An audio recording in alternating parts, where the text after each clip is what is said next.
Hello and welcome to this next lecture of operating system based on the critical section problem. So in this lecture we will be studying a critical section problem with respect to this as an example. So in this example we have declared one value of the variable as 7, then we are incrementing the value in this increment function, and this function is executed by two threads, thread T1 and thread T2.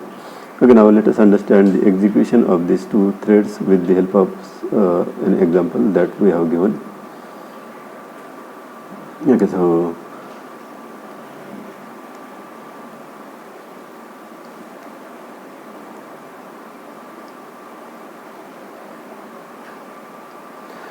so let us write the execution of T1 thread here. So T1 thread is executing, and here we will write the execution of T2 thread. T2 thread is executing here.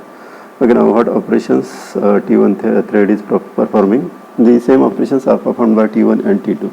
So let us write this operations as the first operation. Whenever the T1 thread will start execution, he will read the value of initial value of variable I. So this I variable, let me write here, this I variable is a shared variable whose initial value is 7. Okay, so T1 will read this value. So first operation is to read variable I. Then second operation that T1 thread will perform is it will increment the value of I. Increment I. And third operation it will perform is write the updated value of I. So these are the three basic operations that thread T1 and T2 are performing. Okay, so T1 is performing read I, so it will read the value of I, which is 7, then it will increment the value of I.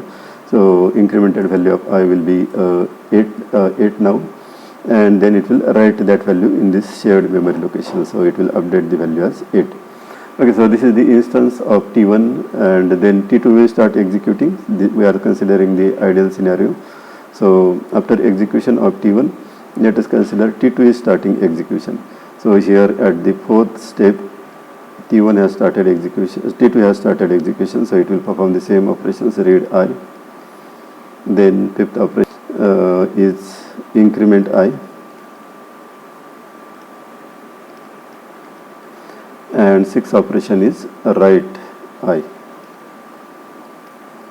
Okay, now observe the read I, so it will read the location value from here, so it will read the value as 8.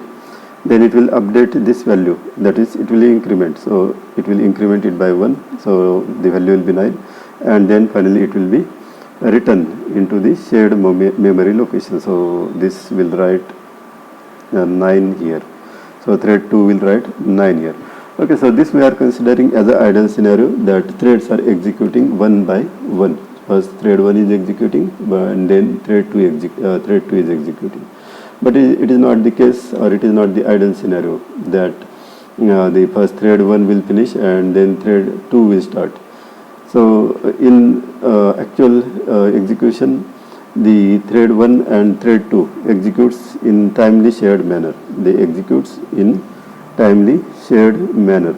So that's why this is only an ideal scenario that we have discussed, but actually the execution will be somewhat different. Let us understand how they will execute actually in the computer environment. Okay, so we'll try to write this, the thread 1 and thread 2 like we have written before. So let us write thread 1 here, T1. So his operations are, let us say, read I. Let me start from the first initial value of I is 7. Then second operation is increment I.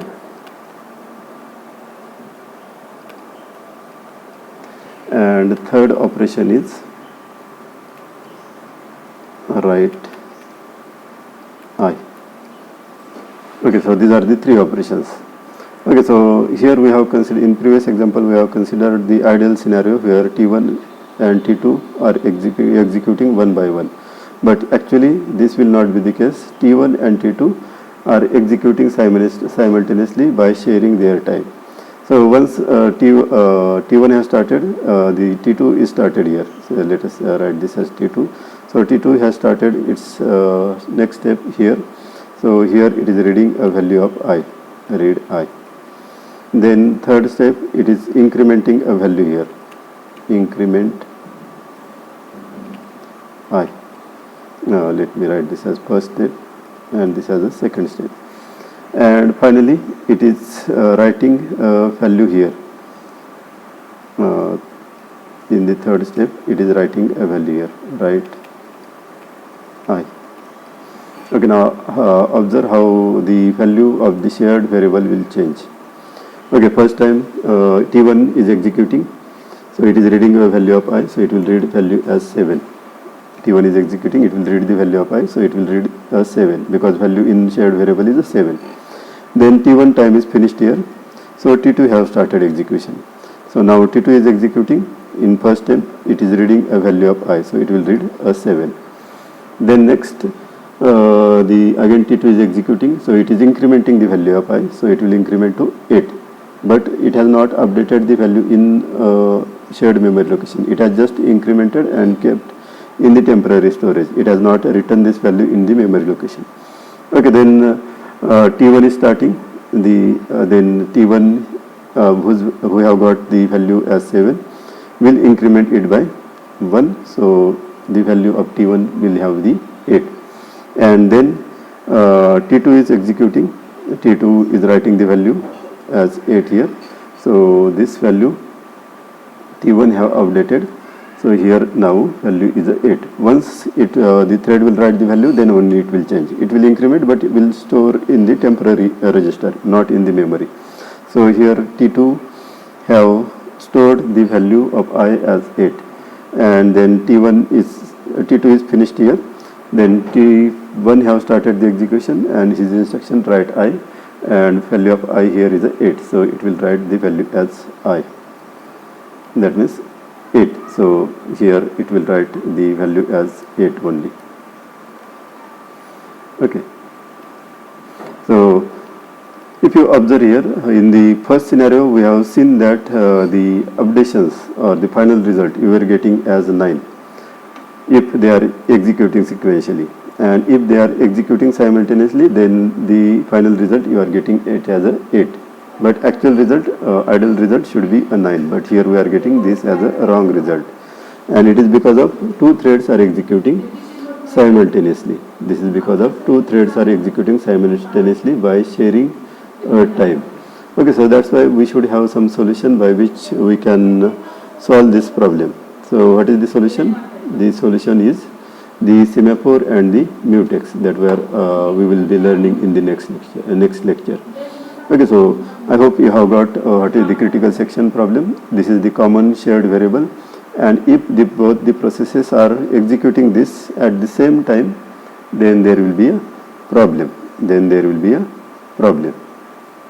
Okay, so now we should use some kind of variable that will solve this critical section problem.